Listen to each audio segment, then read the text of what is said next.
विद्यार्थी मित्र, आपला सर्वांनाच माहिती की जिल्हा न्यायालयाची भरती प्रक्रिया ही सुरू आहे। या व्हिडिओमध्ये मी तुम्हाला अंतिम उत्तर तालिकेबाबतची महत्त्वाची अपडेट माहिती देणार आहे मित्रांनो। त्यामुळे मित्रांनो हा व्हिडिओ संपूर्ण बघा, कुठेही स्किप करू नका। नमस्कार मित्रांनो, माझं नाव आहे भूषण। आपली नोकरी.com या यूट्यूब चॅनलवरती मी तुमचं स्वागत करतो। मित्रांनो, जर तुम्ही माझ्या चॅनलला नवीन असाल तर चॅनलला सबस्क्राईब करून घ्या आणि बाजूला दिलेल्या बेल आयकॉनला प्रेस करा, म्हणजे मी अपलोड केलेल्या व्हिडिओची माहिती तुमच्यापर्यंत लवकरात लवकर पोहोचेल। आणि मित्रांनो, खाली डिस्क्रिप्शनमध्ये मी आपल्या ऑफिशियल टेलिग्राम चॅनल व फेसबुक पेजची लिंक ही देऊन ठेवली मित्रांनो, ते सुद्धा तुम्ही चॅनल जॉईन करून घ्या। कारण की या टेलिग्राम चॅनलवर आणि फेसबुक पेजवर आपण ऑफिशियल अपडेट माहिती ही शेअर करत असतो।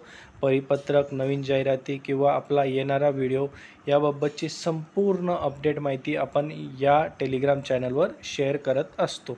मित्रांनो, व्हिडिओ संपूर्ण बघा, कुठेही स्किप करू नका।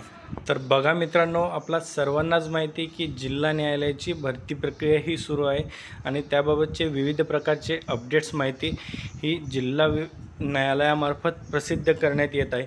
यामध्ये मित्रांनो एक शेवटचा टप्पा राहिला आहे, म्हणजे अंतिम उत्तर तालिका व नॉर्मलायझेशन मार्क्सचा।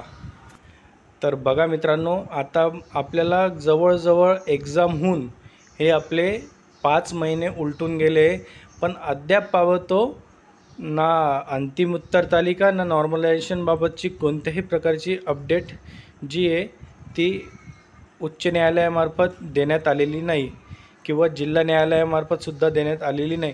आपण वारंवार बॉम्बे हायकोर्टची ऑफिशियल वेबसाईटवर चेक करतो आहे, पण अजूनपर्यंत कोणत्याही प्रकारची अपडेट माहिती ही जिल्हा न्यायालय किंवा उच्च न्यायालयामार्फत अंतिम उत्तर तालिकेबाबत देण्यात आलेली नाही किंवा नॉर्मलायझेशनबाबतसुद्धा ऑफिशियल अपडेट माहिती देण्यात आली नाही।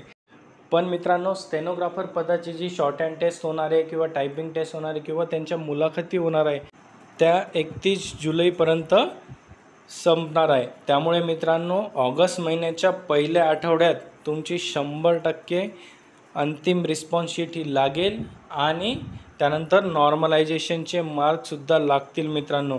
कारण की जिल्हा न्यायालयाची भरती प्रक्रिया ही बऱ्याच महिन्यांपासून रखडलेली आहे व मध्ये जे स्टे लागला होता त्यामुळे बऱ्याच दिवस ही भरती प्रक्रिया रखडलेली होती, पण आता हा स्टेसुद्धा उठलेला आहे मित्रांनो। त्यामुळे जिल्हा न्यायालयाची भरती प्रक्रिया ही खूप वेगाने होईल। कारण की बघा मित्रांनो, स्टेनोग्राफरचं जे ते 15 दिवसामध्ये सर्व मुलाखती टायपिंग टेस्ट होणार आहे, त्याच पद्धतीने सुद्धा कनिष्ठ लिपिक पदाचे सुद्धा 15 दिवस लागतील आणि जिल्हा न्यायालयाचे सुद्धा 15 दिवसात संपूर्ण हे वेळापत्रक येऊन जाईल मित्रांनो। ऑगस्ट महिन्याच्या पहिल्या आठवड्यामध्ये 100% तुमची अंतिम उत्तर तालिका येईल व नॉर्मलायझेशनचे मार्कसुद्धा प्रसिद्ध होतील मित्रांनो। अशा प्रकारची ही अपडेट माहिती होती। तुम्हाला हा व्हिडिओ आवडला असेल तर लाईक करा, शेअर करा आणि चॅनलला सबस्क्राईब करायला विसरू नका।